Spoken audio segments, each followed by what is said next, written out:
Miarabantsika rehetra namana malala, faly de faly tokoa ny foa mampanahy. Mifankahita amintsika any amin'ny toerana rehetra izay misy antsika any. Ravoravo re, miramirana re, mahita antsika manao fanamariana any amin'ny tambajotra, any amin'ny fitaovana izay ampiasaintsika ary dia mankasitraka anao mahatoky manaraka hatrany izao fandarantsika izao. Mahakasika any amin'ny atao hoe tombo-kasen'Andriamanitra, fikorohana,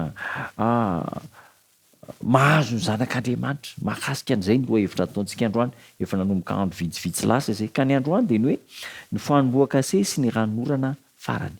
Lohahevitra lehibe io, lohahevitra goavana, tokony hifantohan'ny kristianina rehetra, naiza misy azy. Ao anatin'ny sokatra masina no misy azy. Andeha jerentsika amin'ny Timoty faharoa toko faharoa andiny faha sivy ambin'ny folo. Timoty faharoa toko faharoa andiny faha sivy ambin'ny folo manao hoe kanefa ny fanorenana mafy nataon'Andriamanitra dia miorina tsara sady manana izao tombo-kase izao. Ny tompo mahalala ny azy. Ary koa aoka ny olona rehetra izay manona ny anaran'ny tompo hiala amin'ny ratsy rehetra. Zay le andalanteny androany. Mavesatra dia mavesatra io andalanteny io ary ohatrany hoe mafy antefa.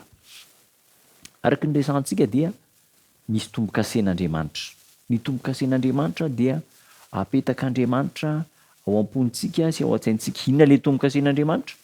Ao anatin'ny lalàn'Andriamanitra no misy azy, dia tsy inona fa ny didin'Andriamanitra, ny sabatan'Andriamanitra. Ka ireo mahatoky amin'Andriamanitra dia handray am-poza ny didin'Andriamanitra izany. Misy milaza fa hoe ny tombo-kasen'Andriamanitra dia ny fanahy masina. Any amin'ny tsoratra masina misy andalanteny manao hoe aza manao tsinontsinona ny fanahin'Andriamanitra izay nanasiana tombo-kase anareo, marina tokoa izany. Fa ny tiany ho resana amin'iny dia zao, iny ilay hoe fitaovana.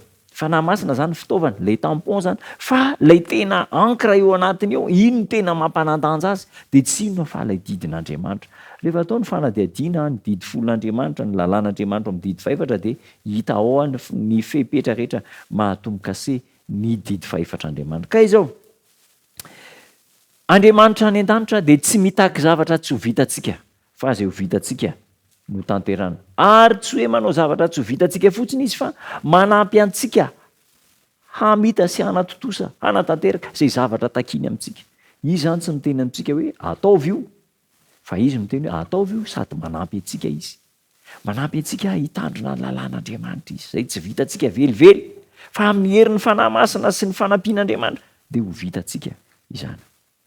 Zao misy fanambarana mahatonga saina eo amin'ny taridalana izay iarahantsika androany. Tsy ny mambra rehetra ao am-piangonana no mikolokolo an'ny tena ny toetra feno fahamasinana. Mavesa-danja. Tsy ny mambra rehetra no tena kristianina tsopo ao am-piangonana. Tsy ny mambra rehetra. Indraindray dia feno fitiavan-tena ny sasany. Noho izany dia tsy takany mihitsy ny andraikitra manokana amin'ny mahazanak'Andriamanitra natsoina azy. Tsy tsapan'izy ireo fa tombotsoany ho an'ny tenany manokana, ny manatratra, ny fenitra ambony izay takian'Andriamanitra amin'ny fanarana azy. Ho an'ireny mambra izay tsy mafanafo, tsy tena mifototra amin'ny finoana ireny, amin'ireny mpivavaka kristiana izay tsy dia tena hoe mifototra tsara ireny, dia zao mampalahelo ny zavatra hitranga. Fa tsy hamelombelona na hanome herina oviana ho azy ireny Andriamanitra, satria kamo amin'ny fandiniana ny tenin'Andriamanitra izy ireny. Ary tsy mampiasa ny hery izay nomen'Andriamanitra azy izy handraisana ny ranorana farany. Inona moa ilay ranorana farany? Ny fanan'Andriamanitra. Rehefa omen'Andriamanitra antsika ny tombo-kasen'Andriamanitra, sy n'Andriamanitra tombo-kaseny zany, dia izao anotsaka ny fanahiny feno amin'ny zanak'Andriamanitra izy. Ka amin'izay fotoana izay dia hampiasain'Andriamanitra amin'ny fomba tsy takatry ny saina izany olona izany, hitoriana ny filazantsara-n'Andriamanitra. Verina kely ary ilay dingana, misy ny atao hoe fikorohana. Ary ny herin'Andriamanitra dia ampijoro ireo olona izay mikorohana, na manoloana ny fandrika izao tontolo izao, ny fitaka izao tontolo izao, fikorohana. Ny fikorohana zany dia ahatonga ny olon'Andriamanitra tena hiavaka tsara, tia tena izy tia an'izao tontolo izao, ohatran'ny marimaritra iraisana. Rehefa vita dia asian'Andriamanitra tombo-kase, mahatoky ny fitandremana ny sabatan'Andriamanitra, ary dia tsy mijoro, ary mafy foana ilay fikorohana sy fanenjehana any amin'ny toerana maro isan-karazany any. dia izao omen'Andriamanitra ny fanahy masina, ranorana farana.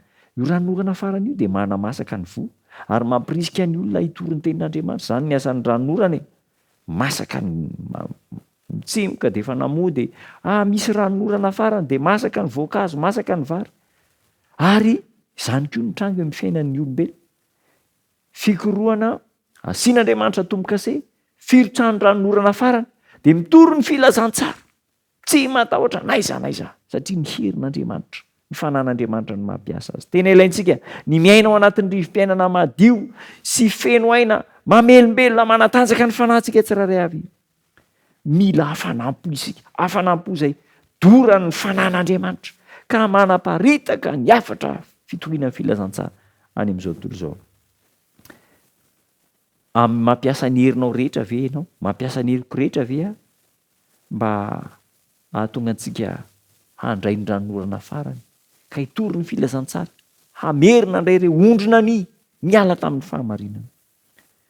Olona anarivony maro, anetsinetsiny anapitrisany maro ao anatin'izao tontolo izao no ao anatin'ny tsy fahalalana, ka mila anao ampitandrina andeha amin'izy ireny, anasan'izy ireny hiverina ho amin'ny fahamarinan'ny tenin'Andriamanitra. So ny voalazan'ny salamo 7:7 sy ny 2. Andriamanitra ny hamindra fo aminay ka hitahanay, ampamirapiratra ny taviny aminay anie Jehovah, mba ho fantatra ety ambonin'ny tany lalànao sy ny famonjenao any amin'ny jentilisa rehetra. Verina kely izany, fikorohana, fanomboan-kase, fandraisana ny ranorana farany, fitoriana ny filazantsara. Dingana zava-dehibe eo amin'ny fanoloran-tenao an'Andriamanitra. Hivavaka isika. Tombo tsara misaotra anao izay. Mamelany elokay. Fa tandrevaka mandrakariva ny fiainanay. Tombo tsara ho sokafanao anao ny fonay. Aoka ianao mba hanome hery anay, handresy amin'ny fakapanahy. Omeo anay ny fanahy masina, ho asio tombo-kase izay mba ho vonay tandrina ny sabatanao, ary dia ho mahatoky aminao. Io ny tsiraray avy amin'ny anaranao Jesosy Tompo. Amen.